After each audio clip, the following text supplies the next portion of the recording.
إن الحمد لله نحمده ونستعينه ونستغفره ونعوذ بالله من شرور أنفسنا ومن سيئات أعمالنا من يهده الله فلا مضل له ومن يضلل فلا هادي له وأشهد أن لا إله إلا الله وحده لا شريك له وأشهد أن محمدا عبده ورسوله أما بعد فإن خير الحديث كتاب الله وخير الهدي هدي محمد صلى الله عليه وسلم وشر الأمور محدثاتها وكل محدثة بدعة وكل بدعة ضلالة وكل ضلالة في النار يا أيها الذين آمنوا اتقوا الله حق تقاته ولا تموتن إلا وأنتم مسلمون يا أيها الناس اتقوا ربكم الذي خلقكم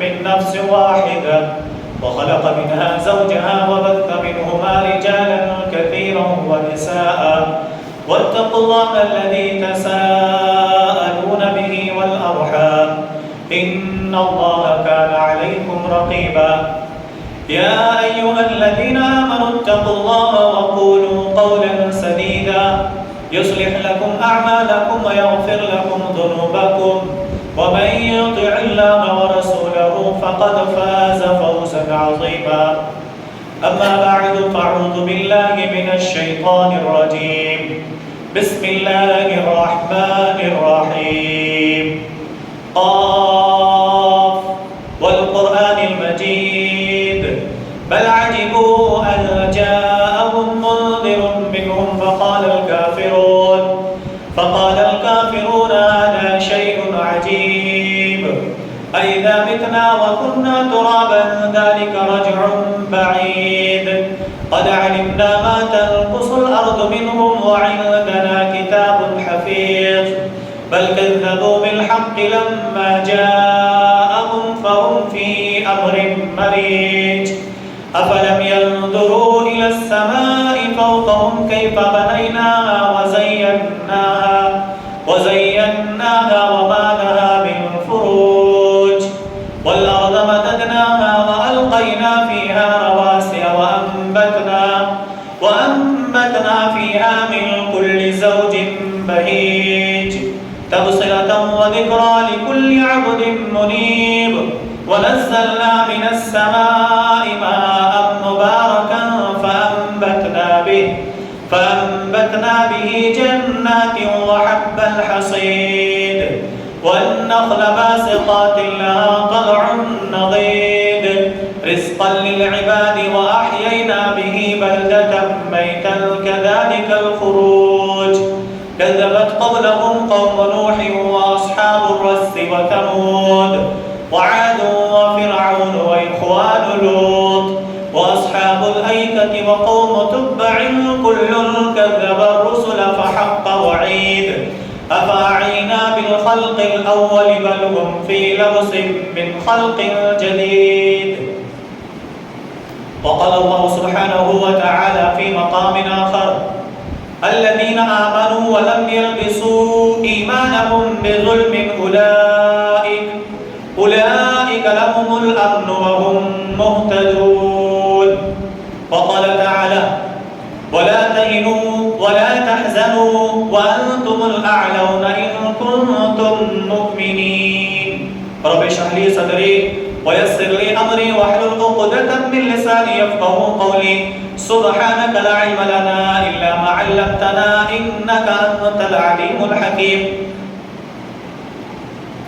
حاضرین جمعہ پردہ نشین خواتین اسلام ہر قسم کی تعریف و توصیف اللہ رب العزت کی لائق و زیبا ہے جو علی کل شیء قدیر ہے بعدہ درود و سلام نازل و تمام انبیاء علیہ السلام پر خصوصاً آخر نبی جناب محمد الرسول اللہ صلی اللہ علیہ وسلم کی ذات گرامی پر اللہم صلی علی محمد وعلی آل محمد کما صلیت علی ابراہیم وعلی آل ابراہیم انکا حمید مجید اللہم بارک علی محمد وعلی آل محمد کما بارکت علی ابراہیم وعلی آل ابراہیم انکا حمید مجید جن کو اللہ تبارک و تعالی نے رحمت للعالمین خاتم النبیین والمرسلین بنایا، جن کے ذریعے سے اللہ تعالیٰ نے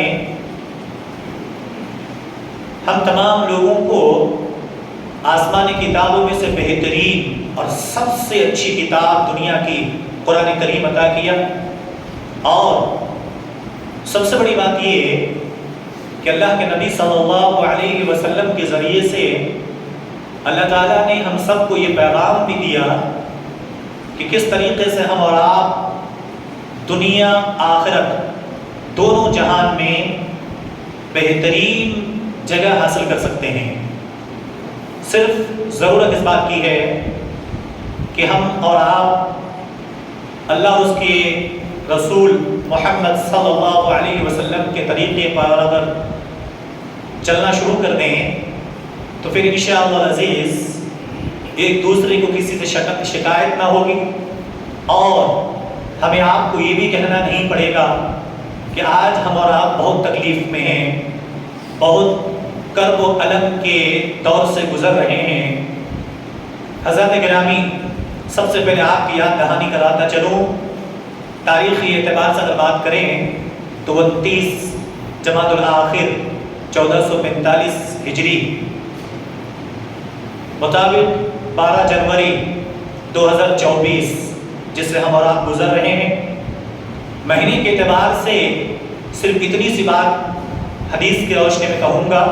صحیح بخاری کی جو روایت ہے، اللہ کے پیارے نبی جناب محمد الرسول اللہ صلی اللہ علیہ وسلم نے کہا 4 مہینے جو حرمت والے ہیں ان میں سے ایک یہ رجب و مضر جس کو کہا جاتا ہے، الذی بین جمادی و شعبان۔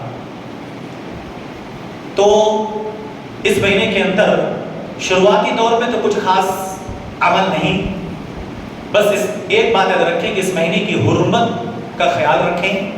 حالانکہ یوں تو ہر مہینے کی تعظیم، ہر دن کی تعظیم، ہر روز ہمیں آپ کو ظلم و زیادتی کرنے سے بچنا چاہیے، لیکن جب نبی کریم صلی اللہ علیہ وسلم نے خصوصی طور پر ان مہینوں کا نام لیا تو اس میں ہمیں اور آپ کو کثرت سے اس مہینے کی تعظیم و توقیر کو یاد بھی رکھنا ہے، برقرار رکھنا ہے۔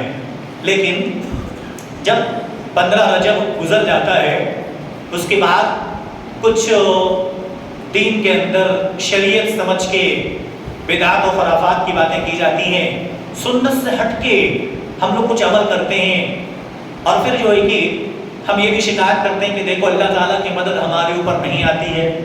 ہمیں دیکھو تو پوری دنیا کی طرف نظر اٹھا کر دیکھو تو مسلمانوں کو ایسے گھور رہے ہیں جیسے کہ بھوکا کوئی جانور کسی اپنے خوراک پہ گھورتے ہو، یوں سمجھیے جیسے بھوکا شیر کسی بکری پر جھپٹا مارتا ہو۔ ہم آپ شکایت بھی کرتے ہیں، تو شکایت کہاں تک بھیجا ہے؟ ہم اور آپ آج قرآن و حدیث کی روشنی میں تھوڑے سے اس کے استدلال کریں گے، اور انشاءاللہ اگلے خطبے سے تھوڑی سی معذرت کے ساتھ کہ رجب کے مہینے میں جتنی بدعات ہو سکے کنٹینیوسلی، پھر رجب کے مہینے کی بدعات، رجب کے مہینے میں ہونے والے جو واقعات، خصوصاً جو معراج کا واقعہ، جو آسمان و زمین میں رہنے والوں کو حیران و ششدر کرنے والا کہ واقع معراج، انشاءاللہ العزیز ان تمام باتوں کو اگلے خطبے سے کنٹینیوس بیان کروں گا۔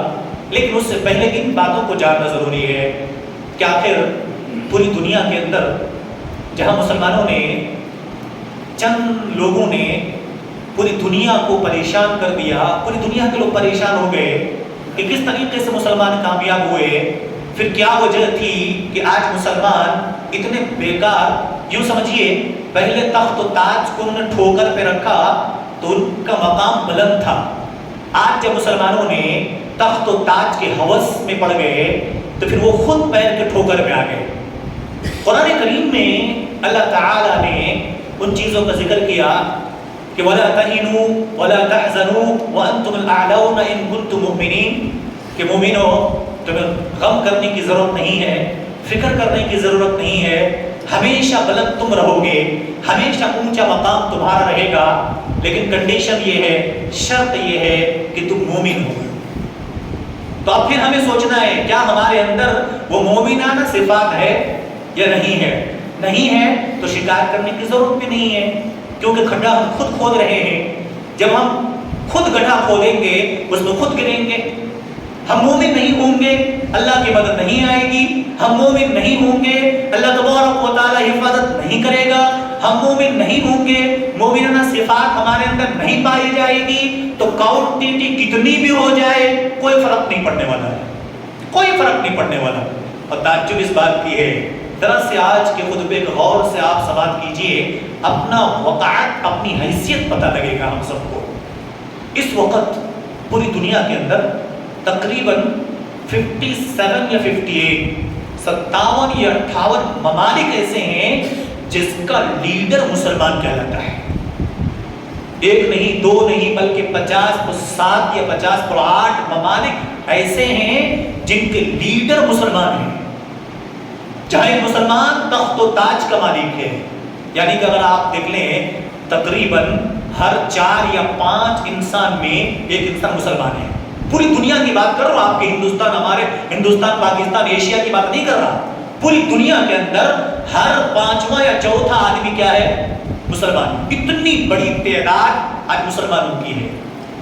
پھر ان تعداد کے باوجود ابھی کچھ دن پہلے سے یہ غزہ کی کنڈیشن آپ نے دیکھا, پوری دنیا مسلم ممالک کے خلاف, یہاں تک کہ اتنا جو مسلم ممالک کہلاتے ہیں کسی کی زبان تک نہیں کھلی کہ ہم تمہارے ساتھ ہیں. کرنے تو کچھ نہیں کیا لیکن کچھ حد تک کچھ لوگوں نے تعاون کیا.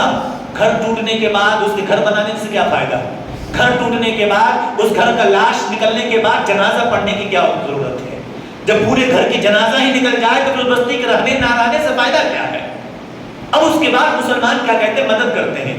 اگر ہم ایک بات اور بھی کہتے ہیں تو بڑا درد بھری آواز ہے یہ کہ اس وقت مسلمان قوم صرف احتجاجی قوم بن کے رہ گئی ہے, دوسرا کوئی حیثیت نہیں. صرف اور صرف احتجاج کرنا مسلمان کا ایک ہتھیار بچ گیا ہے اور اسی کام کے لائق بچے ہوئے ہیں اور کچھ نہیں ہے. تو کہیں گے مولوی صاحب پھر کیوں ایسا ہوا؟ میں نے جب اسٹڈی کیا, خلافت عباسیہ کو دیکھا, بنو امیہ کو دیکھا, پورے صحابہ کی تاریخ کو دیکھا, قرآن و حدیث کی جب میں نے مطالعہ کیا تو میں نے جو نوٹ کیا 5 وجہیں ہیں, 5 ایسی چیزوں کو میں نے, اور بھی بہت ساری چیزیں ہیں, میں نے آج کے خطبے میں 5 چیزوں کو نوٹ کر کے لایا ہے. انشاءاللہ ہم دیکھیں گے ان 5 چیزوں پر اگر عمل نہیں کریں گے تو آج نہیں, ابھی 100 کروڑ کی آبادی مسلمان ہے نا, پوری دنیا کے اگر آپ آدھے اور بھی ہو جائے, ہندوستان کے آدھے سے نہیں 1/3 بھی مسلمان ہو جائے, 3 حصہ مسلمان ہو جائے, پھر بھی کبھی بھی عزت نہیں ملے گی آپ کو. یاد رکھیں اس چیز کو. پہلی چیز کیا ہے؟ پہلی چیز ہے جو میں نے جو سمجھا اللہ تعالیٰ تبارک و تعالیٰ کے فرمان کے مطابق, وہ ہے ہم انسان کے اندر توحید خالص کا نہ رہنا. سب سے بڑی چیز ہے توحید خالص کا نہ رہنا. ہم اور آپ کے خام خیالی میں پڑے ہوئے ہیں. وہ کون سا؟ دوسروں کی بات نہیں کر رہا, میں اپنی جماعت اہل حدیث کی اگر بات کر رہا ہوں کہ ہم تو اہل حدیث ہیں, ہم تو مذہب کے نہیں جاتے, ہم تو قبر میں سجدہ نہیں کرتے, ہم تو کسی سے اولاد نہیں مانگتے, ہم تو صرف اللہ سے مانگتے ہیں. یہی نا بات کہ ہم صرف اللہ سے مانگتے ہیں, ہم قبر کے آگے جاتے ہی نہیں ہیں. ہمارا صرف کارساز کون ہے؟ اللہ تعالیٰ. اتنا سا ہمارے اندر ہے, اور یہ توحید بہت بڑی چیز الحمدللہ ہے. کچھ لوگ اس کے اندر بھی دھلمل یقین ہیں, سمجھ رہے ہیں؟ کچھ لوگ اس کے اندر بھی مذبذبین بین ذلک لا الہ الا ولا الہ الا, ادھر کچھ ادھر کچھ ادھر. کیوں؟ کنڈیشن ایسے ہیں اس کے گھر کے, وہ اسٹینڈ نہیں لے سکتا, یا کسی سچویشن کو سمجھتے ہوئے اپنا نقصان, سامنے نقصان ہو جائے گا اگر میں نے ایسا کر دیا. تو توحید خالص کا نہ ہونا. کیوں؟ دلیل اللہ تعالیٰ قرآن میں کہتا ہے 7ویں پارے کے اندر, الذین آمنوا ولم یلبسوا ایمانہم بظلم اولئک لہم الامن وہم مہتدون. اللہ کہتا ہے کہ جن لوگوں نے ایمان لایا, الذین آمنوا ولم یلبسوا ایمانہم بظلم, اور جس نے اپنے ایمان کے ساتھ ظلم کو نہ ملایا. صحابہ کہتے ہیں یہ ظلم تو ہر کوئی کرتا, اپنے نفس کے ساتھ ظلم کرتے ہیں, ایک دوسرے سے ظلم کرتے ہیں. اللہ کے نبی صلی اللہ علیہ وسلم نے کہا یہ ظلم سے مراد وہ ظلم نہیں ہے, یہ ظلم سے مراد شرک ہے. اس ظلم سے مراد شرک ہے جو اللہ کے ساتھ لوگ کیا کرتے ہیں؟ شرک کرتے ہیں. اللہ کے ساتھ کسی اور کو بھی عبادت میں شامل کر لیتے ہیں. جو مقام و مرتبہ اللہ کو دینا چاہیے وہ مقام و مرتبہ کسی اور کو دے دیتے ہیں. تو پھر اللہ کہتا ہے وہ لوگ جس نے ایمان لایا پھر اپنے ایمان کے ساتھ ظلم شرک کو نہ ملایا تو اللہ کہتا اولئک لہم الامن وهم مہتدون. تو پھر یہی وہ لوگ ہیں جو امن میں رہیں گے، ہدایت یافتہ ہوں گے. آج امن تلاش کرتے ہیں نا، آج شانتی پھیلی ہوئی ہے، کہیں امن نہیں ہے.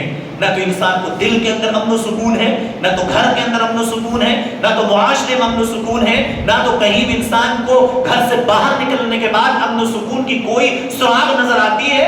جہاں دیکھو وحشت و بربریت، جہاں دیکھو مسلمانوں کے خلاف لوگ زبانیں کھول رہے ہیں، جہاں دیکھو اسلام کے خلاف سازشیں ہو رہی ہیں. کیوں؟ لوگ تلاش کرتے ہیں امن کہاں ملے گا، امن کیسے ملے گا. اللہ کہتا ہے ایمان کے ساتھ ظلم کو نہ ملاؤ، شرک کو آمیزش نہ کرو. اور جب تک تم شرک کرتے رہو گے اللہ کہتا ہے تمہیں امن نہیں مل سکتا. جب پوری دنیا کے لوگ ایک طرفہ ہو جائیں تمہیں امن و سکون اور راحت و چین کی نیند نہیں آ سکتی.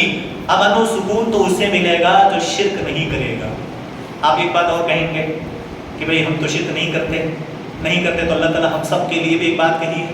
سورہ یوسف پڑھیں گے تو قرآن کریم کے اندر اللہ نے فرمایا وَمَا يُؤْمِنُ أَكْثَرُهُمْ بِاللَّهِ إِلَّا وَهُمْ مُشْرِكُونَ. اس آیت کو سمجھیے آپ. میں سمجھتا ہوں اس بات کو. واقعات جب چلتے ہیں نا بڑے غور سے سنتے ہیں، قرآن و حدیث کی بات تھوڑی سی روکی معلوم ہوتی ہے. سنو، اللہ کہتا ہے وہ لوگ الذین وَمَا يُؤْمِنُ أَكْثَرُهُمْ بِاللَّهِ، جن لوگوں نے ایمان لایا ان ایمان والوں میں اکثر یہ ہیں کہ وہ مشرک ہیں. ہم آپ سے کہتے ہیں آپ مشرک ہو. ہاں میں کیسے مشرک ہوا؟ میں تو اللہ کی عبادت کرتا ہوں، میں رسول کی تابعداری کرتا ہوں. اللہ بھی وہی بات کہتا ہے کہ اکثر مومن، اکثر اللہ پر ایمان لانے والے، اللہ پر ایمان رکھنے والے، اللہ کہتا ہے وَمَا يُؤْمِنُ أَكْثَرُهُمْ بِاللَّهِ إِلَّا وَهُمْ مُشْرِكُونَ. اللہ پر ایمان لانے والوں میں اکثر وہ ہیں جو مشرک ہیں. کہیں کیسے صرف اللہ پر ایمان لانے سے ایمان ہو جاتا ہے؟ جب ٹٹولوں اپنے اندر خواہش کی پیروی کرتے ہی نہیں کرتے ہیں. خواہش کی پیروی کرتے ہیں نا. ہم اور آپ کتنی بار کرتے ہیں نماز؟ اگر میں پوچھوں ابھی سب سے بڑا عالمیت تو یہ ہے ہم مسلمانوں کی کہ ہم بے نمازی ایسے ہیں. اللہ تعالیٰ ہم سب کی حفاظت فرمائے. میں درد بھری آواز ایک بات آپ سب سے کہنا چاہوں گا. کبھی کبھی ہم کھڑا ہوتا نا مصلی میں، واقعی کبھی کبھی تو صرف میں ہوتا ہوں پیچھے، کبھی کبھی ہمارے بچے آ کے تکبیر بولتے ہیں، کوئی نہیں ہوتا ہے. کبھی کبھی دیکھو 2-4 لوگ جمع کھڑی کرنی پڑتی. کیوں؟ کیا ہے؟ کس چیز کی طرف ہم جا رہے ہیں؟ کیا لے کر جی رہے ہیں؟ ہماری سوچ کہاں تک جا رہی ہے؟ ہم کس چیز کے پیچھے بھاگ رہے ہیں؟ ابھی آپ دیکھیے ہم جس کے پیچھے بھاگ رہے ہیں اسی لیے اللہ نے ٹھوکروں پہ رکھا ہے، لوگوں کو ذلیل کر دیا ہے. تو اللہ نے کہا جس نے ایمان لایا اس کے ساتھ شرک نہیں کیا، ایسے ہی لوگ امن میں رہیں گے، چین میں رہیں گے. تو پتہ لگا کہ امن نہ رہنا، دنیا کے اندر بے چینی اور دنیا کے اندر مسلمان کا پریشان ہونا ایک ہی وجہ وہ ہے، وہ کیا کرنا؟ شرک کرنا. اور صرف شرک سے بچنا، نماز چھوڑنا بھی دوسری میں کہ انسان جان بوجھ کے نماز چھوڑ دے تو پھر خواہش کی پیروی ہوئی. اسی کو اللہ نے کہا وَمَا يُؤْمِنُ أَكْثَرُهُمْ بِاللَّهِ إِلَّا وَهُمْ مُشْرِكُونَ، کہ ایمان لانے والوں میں اکثر ایسے ہیں جو کیا ہے؟ مشرک ہیں. تو میرے عزیزوں پہلی بات یہ ہے کہ انسان کا کیا کرنا؟ اپنے توحید کے اندر آمیزش کا ملا لینا. توحید کے اندر خالص نہ ہونا ایک مسلمانوں کو پریشان ہونے کی سب سے بڑی وجہ ہے. دوسرا سبب، آپ میں سے کتنے ایسے ہیں ماشاءاللہ ابھی تو رمضان آ رہا ہے، آج کتنی تاریخ ہے؟ 11 تاریخ ہے نا، 12 تاریخ ہے. ٹھیک 1 ماہ 2 مہینے کے بعد یعنی 12 مارچ کو جا کے یا 11 مارچ کو آپ دیکھیں گے انشاءاللہ رمضان المبارک کا مہینہ شروع ہو جائے گا. ٹھیک ہے، پھر وہ بات مت سوچے گا میں آپ کو پیغام دے رہا ہوں، کیونکہ لوگ کہتے ہیں نا رمضان کی جو خوشخبری دے گا جنت میں جائے گا. ہے خوشخبری دینے والا جنت چلا جائے گا. نماز کی پابندی نہیں کریں گے، روزے کی بشارت دے دیں گے جنت میں جائے گا. ایسا کچھ بھی نہیں ہے میرے بھائی. اس کے بارے میں آپ سمجھیے اللہ تعالیٰ قرآن میں کہتا ہے مثل الذین حملوا التوراۃ ثم لم يحملوها كمثل الحمار يحمل اسفارا. اللہ کیا کہتا ہے معلوم ہے؟ ایک گدھا کو لے آؤ، ایک گدھے کے اوپر کتابوں کی پوری قرآن کے بوجھ ڈال دو، گدھا پڑھا لکھا انسان ہو جائے گا، پڑھا لکھا گدھا بن جائے گا. گدھا تو گدھا ہی رہے گا، وہ جانور ہے، وہ کبھی بھی پڑھا لکھا معلم نہیں بن سکتا. تو اسی طریقے سے میسج چھوڑ دینے سے کسی کو خوشخبری دینے جنت نہیں مل سکتی. یاد رکھیں. تو میں نے صرف ایک پیغام، کیوں ذرا سوچیے احساس کیا دلانا چاہا میں آپ کو. پچھلے رمضان میں بعض بھائیوں نے قرآن بند کیا ہوگا، 12 تاریخ کے بعد قرآن کھولیں گے. صحیح ہے؟ کتنے ایسے مسلمان ہیں پچھلے سال بند کیا ہوگا، اگلے یہ 2 مہینے کے بعد پھر قرآن کیا کریں گے، وہ بند کریں گے.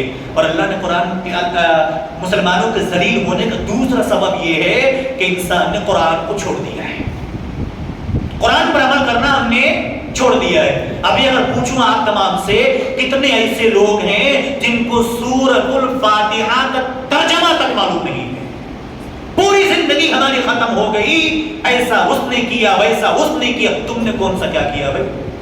کم سے کم سورۃ فاتحہ کے ترجمہ تو یاد کر لو، چند صورتیں یاد کر لو، چند دعائیں یاد کر لو. ہماری آپ میرے بھائی، میں آپ کا بھائی ہونے کے ناطے ایک احساس کی بات یہ ہے، میں نے تقریباً ہر جگہ، ابھی کچھ دن پہلے گاؤں گیا تھا، گاؤں میں بھی وہی حال ہے، ہر جگہ وہی حالت ہے. 50 سال 60 سال کے ایک ایجڈ پرسن سے کہا دادا جان ذرا صاحب جنازے کی دعا سنائیے تو. کتنے جنازہ پڑھے آپ تک؟ بیٹا میں نے بہت جنازے پڑھے، بہت جنازے کو نیچے قبر میں اتارا ہے. جنازے کی دعا پڑھ دیجئے. کون سی دعا؟ ارے وہی دعا جو جنازے پڑھتے ہیں. جنازے کی دعا پوچھیں گے تو کون سی دعا؟ جنازے کا کون سی دعا بھائی؟ جنازے کا کون سی دعا؟ اللہم اغفر لحینا ومیتنا، وہی تو پڑھیں گے. ہماری زندگی ختم ہو جا رہی، جنازے کی دعائیں ہمیں یاد نہیں ہے. ہم نے کیا ہے کیا؟ پھر ہماری لمبی لمبی باتیں ہوتی ہیں، مسلمان یہاں پریشان ہو گیا، اس نے ویسا کر دیا. ہم نے کیا کیا؟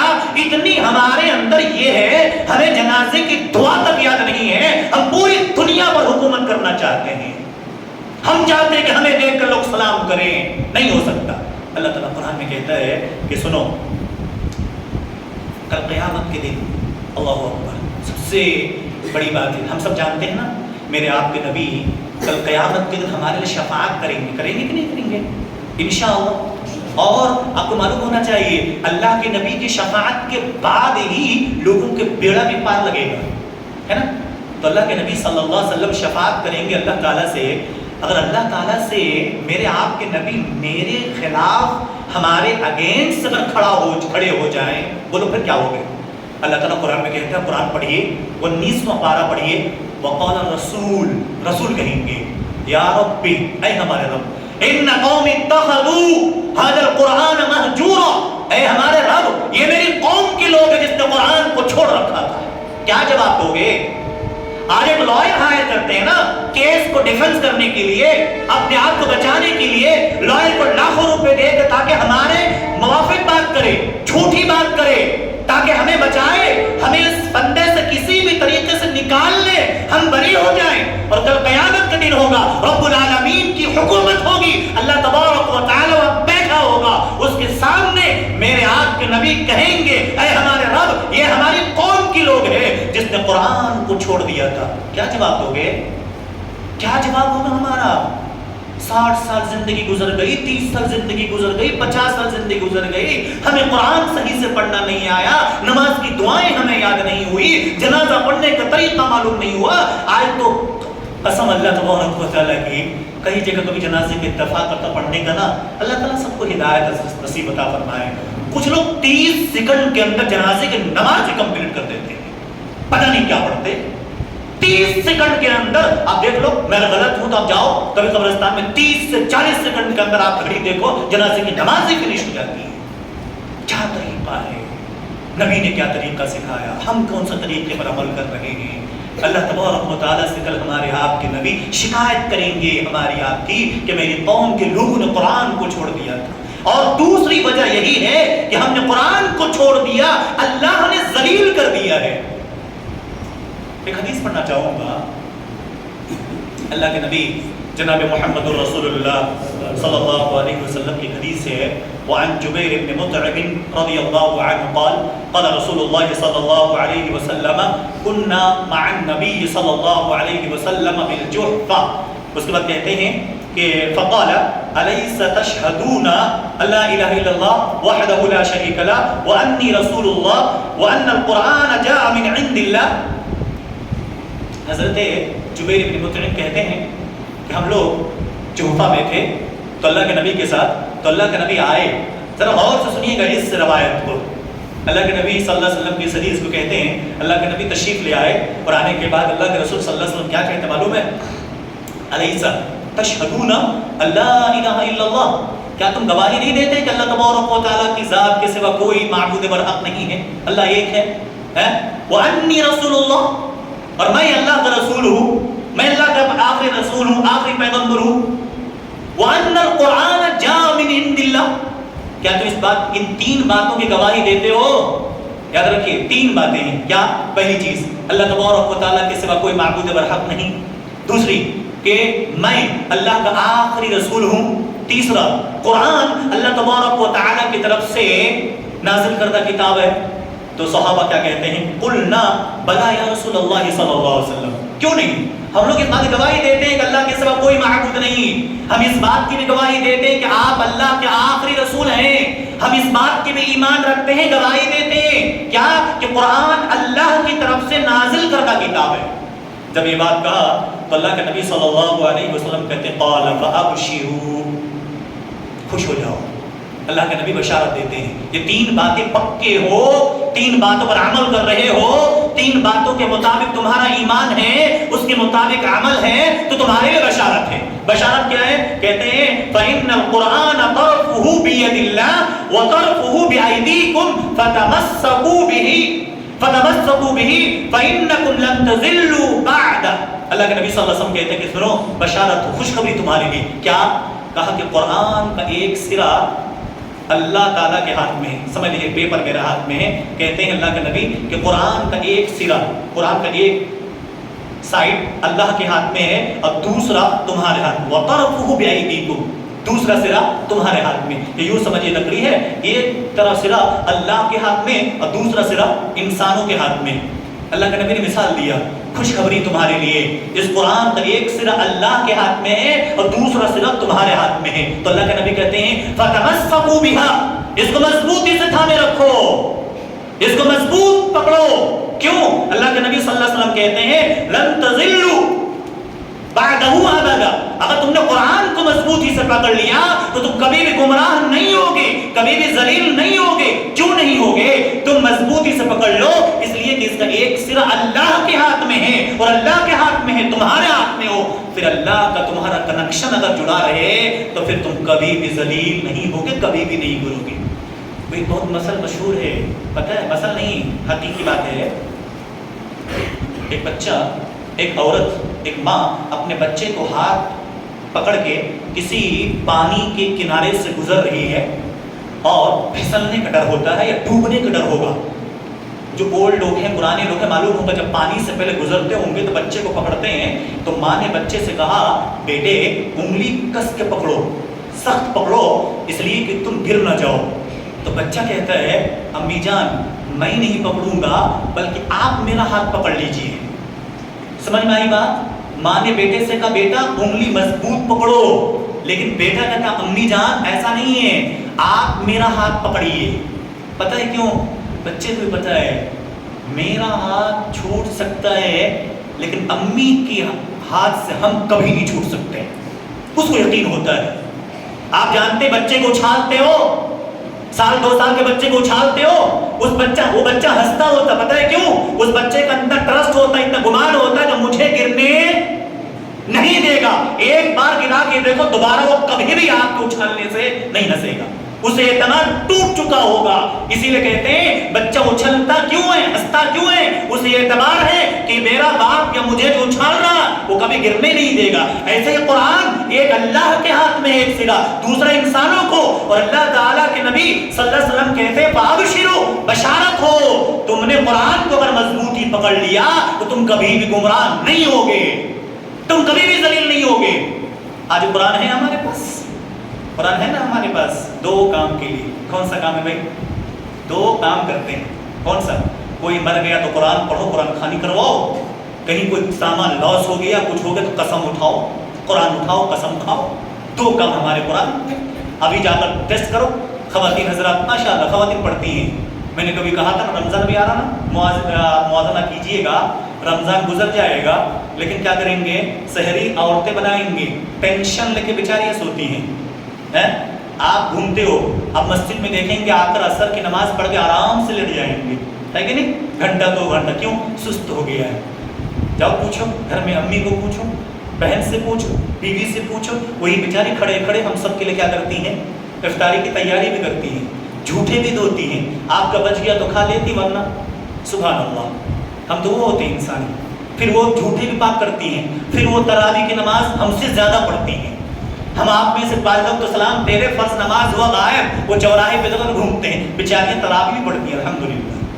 قرآن رمضان ختم ہو جائے گا، پوچھیے گا کسی کو تو آپ میں سرحمد بہت ہیں جو کہ ایک قرآن، دو قرآن، تینوں قرآن بھی ختم کر لیتے ہیں مردوں میں سے. عورتوں سے پوچھیے، آپ کمپیئر کیجئے گا اپنی بیوی سے رمضان میں. آتے ہی پہلی بات تو یہ ہوں گے مولوی صاحب ہم نے تو قرآن پڑھنا آتا ہی نہیں ہے، میری گھر والی کو آتا، مجھے نہیں آتا. پہلا کوشچن مارک یہی لگ جائے گا. تو کم سے کم آپ بھی تو سوچ لو ہمیں پڑھنا قرآن، سیکھیں گے قرآن انشاءاللہ. اگر آپ تہیا کریں گے نا رمضان ہی میں سیکھ سکتے ہیں قرآن، بہت زیادہ پہاڑ والی چیز نہیں ہے، آپ سیکھ سکتے ہیں. تو اللہ تعالیٰ کے نبی جناب محمد الرسول اللہ صلی اللہ علیہ وسلم نے کہا دیکھو کہ دوسری چیز کیا ہے کہ آپ قرآن کو چھوڑ دیے. اور سیدنا عمر بن خطاب، اللہ اکبر، صحیح مسلم کی روایت ہے، عمر بن خطاب رضی اللہ تعالیٰ عنہ لوگوں کو ایک مرتبہ کہتے ہیں اما ان نبیکم، کہتے کہ سنو لوگو، کہا کہ سنو تمہارے نبی نے کچھ خوشخبری دی ہے، تمہارے نبی ایک بات بتا کر گئے ہیں. کیا؟ قد قال ان اللہ یرفع بهذا الكتاب اقواما ويدع به آخرین. صحیح مسلم کی روایت ہے، کہتے ہیں کہ لوگوں سنو، تمہارے نبی نے پیغام دیا، تمہارے نبی بتا چکے ہیں کیا کہ یہ قرآن کو کتاب ہے، اس کے ذریعے سے بہت سارے قوموں کو اللہ نے اونچا کر دیا، اور اس قرآن کو چھوڑنے سے بہت سارے قوم کو اللہ نے ذلیل کر دیا. اچھا لاجیکلی اگر سوچیں گے قرآن کہاں سے آیا؟ کہاں سے آیا؟ آسمان سے. آسمان نیچے کہ اوپر ہے؟ اوپر ہے. اللہ تعالیٰ کہاں ہے؟ ہر جگہ موجود ہے نا. ہاں اللہ تعالیٰ عرش پر ہے، یہ بھی عقیدہ درست رکھنا. اللہ کہاں ہے؟ عرش پر. الرحمن علی العرش استوى. تمہارا رحمان یعنی رب کہاں ہے؟ عرش پر ہے. اللہ اوپر ہے، ٹھیک ہے. اور اللہ کے نبی کیا کہتے ہیں؟ ان اللہ یرفع بهذا الكتاب اقواما. اللہ قرآن میں کہتے ہیں انا نحن نزلنا الذکر وانا له لحافظون. قرآن کو ہم نے نازل کیا، اس کی حفاظت ہم کریں گے. اور نبی کہتے ہیں صلی اللہ علیہ وسلم اس قرآن کو جو پکڑے گا اللہ تعالیٰ اس کے مقام کیا کرے گا؟ بلند کر دے گا. گویا کہ میں نے پہلی حدیث کے اندر کہا ایک سرا اللہ کے ہاتھ میں ہے، اگر تم چھوڑ دو گے نیچے گر جاؤ گے، اگر تم مضبوطی سے پکڑو گے اللہ تعالیٰ اوپر اٹھا دے گا. مطلب تمہارے مقام، تمہارے مرتبہ، تمہاری عزت، تمہارے ہر چیز تمہیں کیا کر دے گا؟ بلند کر دے گا. قرآن چھوڑ دو گے اللہ ذلیل کر دے گا. آج ہم ذلیل ہے کہ نہیں ہے؟ میں نے شروع میں کہا، پھر ریمائنڈ کر دو، 57 یا 58 ممالک کیا ہے؟ اسلامی ہے، یعنی کہ ہر چوتھا یا پانچواں انسان مسلمان ہے. پھر بھی وہ حشر ہے. پتہ ہے کیوں؟ پہلے صحابہ کیا تھے؟ وہ پہلے صحابہ دنیا کے لیے نہیں لڑتے تھے، دنیا کے لیے نہیں بلکہ وہ آخرت کے لیے لڑتے تھے. اللہ تخت و تاج کو پیر پہ لا کر رکھ دیا تھا، پیر پر رکھ دیا تھا. آج کسی اچھا آپ کو ایک بات بتاؤں، مامون رشید جب روم کے پستم دنیا وغیرہ جب خطوط لکھتے تھے، پتہ کیا لکھتے تھے؟ ہیڈ ٹاپک ہوتا تھا، ہیڈ لائٹ پہ ٹاپک مضمون یا قلب الروم، یہ سینٹنس ہوتا تھا. عربی سمجھتے ہیں؟ وہ ڈاگ آف روما جس کو انگلش بولتے ہیں، یعنی اے روم کے کتو، یہ سینٹنس ہوتا تھا. کیوں؟ ایمان اتنا مضبوط، اللہ سے لو لگائے ہوئے، قرآن کو تھامے ہوئے، اللہ سے اتنا ان کا لو مضبوط تھا کہ سامنے والے کو خطاب بھی دے رہا ہے تو کون سا؟ اے روم کے کتو، یہ سینٹنس ہوتا تھا پہلا. بعد میں اپنی ٹاپک لکھتے تھے میں کیوں خط لکھ رہا ہوں. آج کسی کچھ بول کے دیکھو، اتنی ہے نا حکومت، پوری دنیا کے اتنے مسلمان ہیں، ایک کنٹری غزہ کے لوگ کہیں گے ہاں وہاں بھی غلط تھے، وہاں بھی توحید نہیں، وہاں بھی کچھ شیعہ ہے، وہاں بھی دوسرے لوگ ہیں جس کی وجہ سے حشر ہو رہا. ہمارا بھی وہی حشر ہوگا اگر ہم نے اپنے آپ کو نہ سدھارا، ہم نے اپنے آپ کو نہ سدھارا. اور اگر 2-3 دن پہلے کی بات میں بولوں، ایک آرٹیکل میں نے پڑھ رکھا تھا، ابھی کچھ دن پہلے ہمارے ہاتھوں سے بابری مسجد چلی گئی اور اس کے بعد سے دارالعلوم دیوبند کا سینٹنس آیا ہوا ہے کہ دارالعلوم دیوبند کے کنسٹرکشن کو روک دیا. کیوں؟ اب لوگوں کو حکومت کے کہنا یہ بھی سرکاری زمین پر قائم ہے. دھیرے دھیرے آ رہے ہیں، مین مدعے پہ وہ آئیں گے. ایک ہی بات دیکھ رہی، آج تم وہاں دیکھو گے کل تمہیں وہاں والے دیکھیں گے. آج تم دوسروں کی حالات دیکھو گے، دوسرے لوگ پھر تمہاری کنڈیشن کو دیکھیں گے. ہاں قرآن چھوڑ دو گے یہ حشر ہوگا. لوگوں نے قرآن پر صحابہ کو دیکھو کتنے تعداد میں تھے, تھوڑی سی جماعت صحابہ کی تھی, انہوں نے قرآن کو ایسا مضبوط پکڑا, پوری دنیا اس کی حکومت. اتنا آج جو 57 یا 58 ممالک کس نے دیا؟ وہی صحابہ کی قربانی تو تھی کہ ہم سے سنبھالے نہیں سنبھالا جاتا. اسی ہندوستان کے میں دیکھو مغلوں نے حکومت کی کیا کر لیا, کچھ کر کے گئے. اگر توحید کی دعوت کو عام کیا ہوتا, لوگوں تک توحید پہنچایا ہوتا, رسالت کی باتیں پہنچائی ہوتی, تعلیمی ادارے قائم کیے ہوتے اور تعلیم کو لوگوں میں عام کیا ہوتا, تو اللہ کی قسم یہ اتنا برے دن کبھی نہ دیکھنا پڑتا. یہ مسلمانوں کی کنڈیشن ہے. تو اللہ کے نبی صلی اللہ علیہ وسلم نے کہا دیکھو قرآن کے ذریعے سے اس قوم کو, بہت ساری قوم کو اللہ نے کیا کر دیا, اونچا کر دیا. کیوں؟ اللہ کے سر ہاتھ میں ہے ایک سرا, قرآن کو جو پکڑے گا اللہ اسے کیا کر دے گا, بلند کر دے گا. یہ دوسرا سبب تھا. تیسرا سبب کیا وجہ ہے؟ تیسرا ہے سنت سے دوری ہے. توحید بھی ہمارے پاس نہیں ہے بھی تو اس کے اندر آمیزش ملاوٹ ہے. دوسرا قرآن سے ہم بہت دور ہیں. صرف اب رمضان آئیں گے کھولیں گے, ہر دن پڑھیے, اللہ برکتیں دے گا, اللہ سیکھیں گے تو اللہ اس کے ذریعے سے اللہ انسان کو عزت دے گا. تیسری ہے سنت سے دوری. ہم آپ سنت کے کیا کرتے ہیں, جنازہ نکالتے ہیں. اور کیوں؟ اللہ کہتا ہے, آج جتنی باتیں میں نے نوٹ کی صرف قرآن اور حدیث کی روشنی میں. اللہ تعالیٰ قرآن کریم کے اندر 18واں پارہ ایک ہے, 18ویں پارے کے اندر ایک سورت ہے سورت النور, اس کے اندر اللہ نے ذکر فرمایا فَلْيَحْذَرِ الَّذِينَ يُخَالِفُونَ عَنْ أَمْرِهِ أَن تُصِيبَهُمْ فِتْنَةٌ أَوْ يُصِيبَهُمْ عَذَابٌ أَلِيمٌ. اس آیت کریمہ میں تفسیر میں دیکھنے لگا, اللہ کی قسم آج کی کنڈیشن اور ہم آپ مسلمان جس حکومت کے اندر کام کر رہے ہیں نا, بالکل فٹ بیٹھتا ہے اس آیت کی تفسیر سے. اللہ کہتا ہے فَلْيَحْذَرِ الَّذِينَ يُخَالِفُونَ عَنْ أَمْرِهِ أَن تُصِيبَهُمْ فِتْنَةٌ. کہتے ہیں جس لوگوں نے اللہ تبارک و تعالیٰ کے رسول یا اللہ کو چھوڑ کر کوئی اور غلط کام کرنا شروع کر دیا, فَلْيَحْذَرِ الَّذِينَ يُخَالِفُونَ, جس نے مخالفت شروع کر دی. مخالفت آپ نے دیکھا نہیں, ایک وہ مسلمان بھی ہے کہ نہیں, خاتون کو میں نے دیکھا, شاید آپ لوگوں نے دیکھا ہوگا, برقع ڈالے ہوئے ہیں, جے شری رام کا لگائے ہوئے. کہاں جا رہی ہے وہ, کہاں جا رہی ہے؟ ایودھیا جا رہی ہے, پیدل جا رہی ہے. وجہ کیا ہے؟ یہ مسلمان ہیں. ایسی کنڈیشن میں اللہ کی رحمتیں آئیں گی. ایسے مسلمان ہی ہے. اللہ تبارک و تعالی اس نے فَلْيَحْذَرِ الَّذِينَ يُخَالِفُونَ عَنْ أَمْرِهِ أَن تُصِيبَهُمْ فِتْنَةٌ. اچھا, عموماً فتنے سے بعض اہل تفسیر لکھا فتنہ سے مراد جور السلطان کہا ہے. فتنے سے مراد کہا ہے یسلط علیہم جور السلطان, یعنی اس کے اوپر ایک ظلم و زیادتی کرنے والا بادشاہ کو اللہ کیا کر دے گا, اس پر مسلط کر دے گا. اور آج ہے کہ نہیں ہے, کچھ بھی نہیں ہے. ہاں, کچھ بھی نہیں. 2014 سے بول رہے ہیں ہم جھیل رہے ہیں, یہی نہ بول رہے ہیں آپ. اور آپ مسلمانوں نے جہاں فلسطین ہے, جہاں پہ مسجد اقصیٰ ہے, وہاں پر مسلمانوں نے جب اللہ کی نافرمانی شروع کر دی تھی تو بخت نصر ایک بادشاہ گزرا جس نے 40 سال تک مسلمانوں پر ظلم و زیادتی کی تھی. ابھی تو 10 سال بھی ہوئی نہیں, 40 سال تک مسلمانوں پر زیادتی کی.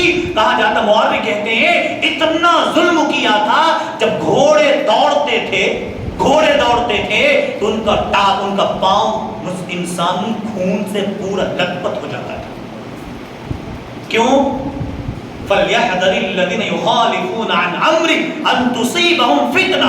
کسی مصیبت میں اللہ تعالیٰ ڈال دے گا. اور مصیبت کا بعض مفسر تفسیر کرتے ہیں کہ اللہ تعالیٰ ظلم کرنے والا بادشاہ تمہارے اوپر کیا کر دے گا, مسلط کر دے گا. وَلَهُمْ عَذَابٌ أَلِيمٌ. عذاب علیم سے مراد پتہ ہے بعض مفسر کیا کہتے ہیں؟ ہم عموماً کہتے ہیں کہ اللہ تعالیٰ دردناک عذاب دے گا, ہے نا, لیکن نہیں. بعض مفسر کہتے ہیں اس سے مراد یہ ہے تمہیں کاٹے جائیں گے, تمہیں کاٹیں گے. اچھا, کاٹنے کا مطلب ایک حدیث ہے اللہ کے نبی جناب محمد رسول اللہ صلی اللہ علیہ وسلم کی. اللہ کے نبی نے کہا کہ دیکھو ترکت فیکم شیئین, تمہارے درمیان میں 2 چیزیں چھوڑے جا رہا ہوں. ٹھیک ہے, اللہ کے نبی نے کہا کتاب اللہ و سنت رسول, ایک اللہ کی کتاب, دوسرا نبی کی سنت. اور دونوں چیزیں جب تک تم مضبوطی سے پکڑے رہو گے تو اللہ کے نبی نے کہا تمہیں کوئی چیز گمراہ نہیں کر سکتی, ذلیل نہیں کر سکتی, تم کامیاب رہو گے یہاں تک کہ تم کہاں ملو مجھ سے, حتی یرد علینا الحوض, یہاں تک حوض کوثر پہ تم آ کر ملو گے. آج ہم سنت سے دور ہیں کہ نہیں ہیں؟ سنت کی مخالفت ہم کتنا کرتے ہیں. اور سب سے بڑی بات, اگر سنت پر عمل کرنا ہو تو ایک صحابی ہیں اللہ کے نبی جناب محمد رسول اللہ صلی اللہ علیہ وسلم کے صحابی ابن مسعود کہتے ہیں حضرت جابر رضی اللہ عنہ کہتے ہیں قال لما استوى یوم الجمعہ، آج دیکھو خاص طور جمعہ کا دن بھی تھا، آج بھی جمعہ کا دن ہے، کہتے ہیں کہ اللہ کے نبی صلی اللہ علیہ وسلم یہ ممبر پر تشریف لائے اور آنے کے بعد اللہ کے نبی خطبہ دے رہے تھے، عام بات کر رہے تھے، بات کرتے کرتے ایک صحابی ابن مسعود طرف لیٹ آئے اور آنے کے بعد اللہ کے نبی صلی اللہ علیہ وسلم نے کہا اجلسو، بیٹھ جاؤ، کیا کہا؟ بیٹھ جاؤ۔ ابن مسعود آ رہے تھے، ان کو نہیں پتا کہ مجھے کہہ رہے ہیں کسے کہہ رہے ہیں، وہیں پر بیٹھ گئے۔ کیسے؟ ایک پاؤں اندر ہے، ایک پاؤں باہر ہے، بالکل گیٹ پہ، یعنی ایک قدم انہوں نے مسجد کے اندر رکھا، ایک قدم باہر ہی ہے۔ اللہ کے نبی نے اجلسو، بیٹھ جاؤ، وہ صحابہ رسول وہیں پر بیٹھ گئے۔ کیا ہوا؟ وہ صحابہ رسول وہیں پر بیٹھ گئے، آگے نہ پیچھے۔ ہم اور آپ کھوجے دیکھنے میں جگہ کون سی ہے، ہمارے پسند کی جگہ کون سی، وہاں بیٹھیں گے۔ کبھی کبھی ایک بات بولوں، کبھی کبھی مجھے تعجب ہوتا ہے، بعض لوگ جگہ بھی ڈھونڈتے ہیں نماز پڑھنے کے لیے، یہاں میں کھڑا نہ، وہاں نہیں کھڑیں گے، جگہ خالی میرے پھر بھی نہیں آتے ہیں، وہ ادھر آؤ، تمہیں آپ کیوں ہوئی، تم کو ضروری ہے اسی جگہ پر آپ کو بیٹھنا، نہیں نا، جہاں جگہ ملے۔ اللہ کے نبی صلی اللہ علیہ وسلم صحابی ایک قدم اندر ایک قدم باہر بیٹھ گئے۔ اللہ کے نبی صلی اللہ علیہ وسلم نے دیکھا اور دیکھنے بعد کہتے ہیں فسمع ذلك ابن مسعود، ابن مسعود نے دیکھا، سنا وہ بات کو، وہیں بیٹھ گئے۔ اللہ کے نبی نے جب دیکھا علی باب المسجد کہ وہ مسجد کے دروازے پہ بیٹھے ہیں، فرآہ رسول اللہ صلی اللہ علیہ وسلم، نبی نے ان کو دیکھا، دیکھنے کے بعد فقال تعال یا عبد اللہ بن مسعود، او عبداللہ بن مسعود ذرا اندر آ جائیے، آپ وہاں کیوں بیٹھ گئے؟ انہوں نے کیا کہا تھا؟ اے اللہ کے نبی صلی اللہ علیہ وسلم، یہی وہ چیز تھی جس کے لیے اللہ نے صحابہ کو مقام مرتبہ بہت بلند کر دیا۔ اللہ کے نبی سے کہتا ہے اللہ کے نبی آپ نے کہا اجلسو، مجھے نہیں پتا کہ آپ نے کس سے کہا، آپ نے کس مومنٹ کو لے کر کہا، آپ نے کس واقعے کو لے کر کہا، آپ نے کیا بات کہی ہے۔ اللہ کے نبی میرے کان میں آواز آئی بیٹھ جاؤ، اور میری یہ جرت کہ اللہ کے نبی کی زبان مبارکہ سے بیٹھنے کی آواز آئے اور ابن مسعود اندر آ جائے، میں جہاں تھا وہیں بیٹھ گیا۔ اسی کو اللہ تعالیٰ ذکر کرتا ہے، نہ سوچو، قرآن کریم پڑھو، سورہ نور کے اندر کہا انما کان قول المؤمنین اذا دعوا الی اللہ ورسولہ لیحکم بینہم ان یقولوا سمعنا واطعنا، یہ ہونا چاہیے۔ کون سی؟ ایک واقعے کی طرف اشارہ کرو۔ اللہ کے نبی نے جنگ احد کے وقت اللہ کے نبی صلی اللہ علیہ وسلم بات کر رہے تھے، منافق عبداللہ بن ابی بن سلول اپنے ساتھیوں کو لے کر نکل گیا، اور اس کے بعد اللہ کے نبی نے کہا کہ اللہ کے نبی کہتے ہیں تم میں سے کوئی جانا چاہتا ہو اور تو وہ بھی خالی کر سکتا ہے۔ تو اس کے بعد انہوں نے کہا صحابہ نے اللہ اکبر، وہ چیز ہمارے اندر آنی چاہیے۔ جس دن یہ جذبہ آ گیا سنت پر عمل کرنے کا، اللہ کی قسم اسی دن سے اللہ کی رحمتیں بھی نازل ہوگی، اللہ کے فرشتے بھی آئیں گے۔ وہی اللہ آج بھی ہے جن کے بدر کے میدان پر جنہوں نے اللہ تبارک و تعالی فرشتوں کو مسلمانوں کی مدد کے لیے اتارا تھا، آج اللہ وہی ہے، فرشتے بھی موجود ہیں۔ ہم اور آپ کے اندر جذبہ ایمانی وہ باقی نہیں ہے۔ تو اللہ کے نبی سے کہا تھا، اللہ کے نبی صلی اللہ علیہ وسلم اگر آپ کہیں گے سمندر میں چھلانگ لگانے کے لیے تو اللہ کی قسم ہم یہ بھی نہیں پوچھیں گے آپ سے سمندر میں کیوں چھلانگ لگاؤ، آپ نے کہا ہم چھلانگ لگا دیں گے، ہم کود جائیں گے۔ اسی کو اللہ نے کہا ان یقولوا سمعنا واطعنا، اللہ نے کہہ دیا ہے ہم نے سن لیا، ہم نے اطاعت کر لیا، سمجھ میں آئے نہ آئے اس سے مطلب نہیں ہے، سنت ہے، نبی نے کہا ہمیں عمل کرنا ہے۔ کچھ چیزیں اور بھی کہنا تھا، پھر انشاءاللہ کبھی موقع ملا تو بات کہی جائے گی۔ آج کے اس خطبہ جمعہ میں 3 باتوں کی طرف میں نے اشارہ کیا، پھر ایک بار آپ کے ذہن نشین کر دوں۔ آج ہمارے ذلت کی وجہ کیا ہے؟ پہلی چیز ہمارے اندر توحید خالص کا نہیں ہونا۔ توحید خالص چاہیے، اللہ تبارک و تعالیٰ کو ملاوٹ نہیں چاہیے۔ اللہ تعالیٰ اسی لیے قرآن میں کہتا ہے وَجَاءَ رَبَّهُ بِقَلْبٍ سَلِيمٍ، قلب سلیم اللہ تبارک و تعالیٰ کو چاہیے، خالص چاہیے۔ آج آپ کہیں دودھ لیتے ہوں گے نا، تھوڑا سا پتلا دودھ ملے، کہیں کہ حاجی کتنا پانی ملاتے ہو تم، بعض دفعہ تو دودھ میں پانی نہیں، پانی میں دودھ ملاتے ہیں، ایسا بھی کنڈیشن کبھی کبھی ہوتا ہے۔ تو آپ کو ایک دودھ میں 1 گلاس پانی ملاوٹ پسند نہیں ہے، اس رب کو پسند آئے گا جس رب نے پیدا کیا، اس رب کے ساتھ کسی اور کو شریک کر لو، کبھی پسند نہیں آئے گا۔ تو توحید خالص۔ دوسرا، قرآن کو مضبوطی سے پکڑو، پڑھیں گے قرآن انشاءاللہ۔ فجر بعد نماز پڑھ کے آ جائیے، میں پڑھا سکتا، آپ کو پڑھنا نہیں تو میں پڑھا دوں گا آپ کو، نہیں ہوتا سنڈے چھٹی رہتی آ جاؤ پڑھو قرآن، میں انشاءاللہ حاضر ہوں۔ قرآن کو پڑھ سیکھ لو، کم سے کم زندگی کے لکشیہ بنا دو، ایک مشن لو، کم سے قرآن پڑھنا آ جائے ہم سب کو، وہ چیزیں۔ اور تیسری چیز سنت کی سنت سے بیزار ہونا، سنت کی مخالفت ہونا اور سنت پر عمل نہ کرنا، یہ 3 چیزیں میں نے ذکر کیا، اور بھی چند چیزیں ہیں پھر کبھی ذکر کروں گا۔ اللہ تعالیٰ سے میں دعا کرتا ہوں اللہ تعالیٰ مجھے آپ سب کو اس پر عمل کرنے کی توفیق عطا فرمائے۔ صحیح بات جو تھی کہ اگر کسی کو میری زبان سے تکلیف ہوئی ہو، تھوڑی سی سخت بات نکلی ہو، معذرت چاہتا ہوں۔ آپ کا بھائی ہونے کے ناطے درد ہے جو مسلمانوں کا پہنچانا ہماری ذمہ داری ہے۔ آپ کو احساس لے کے انشاءاللہ آگے بڑھنے کی کوشش کرنا ہے، ہمیں فیل کرنا ہے، جو چیز ہمیں نہیں آتی ہمیں حاصل کرنا ہے۔ دنیا کیا کر رہی ہے، جتنا ہم لوگوں کے پیچھے وقت لگاتے ہیں نا، اپنی غلطیوں کو سدھارنے میں لگائیے، ہر کوئی اچھا بننے کی کوشش کیجیے، غلط لوگ ختم ہو جائیں گے۔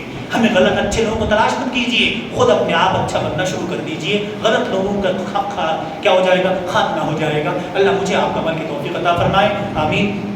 ایک دعا کی درخواست آئی ہے، دعا کریں۔ ایک صاحب کو بیمار ہیں جو کہ ان کے لیے دعا کی درخواست آئی ہے، دعا کریں اللہ انہیں صحت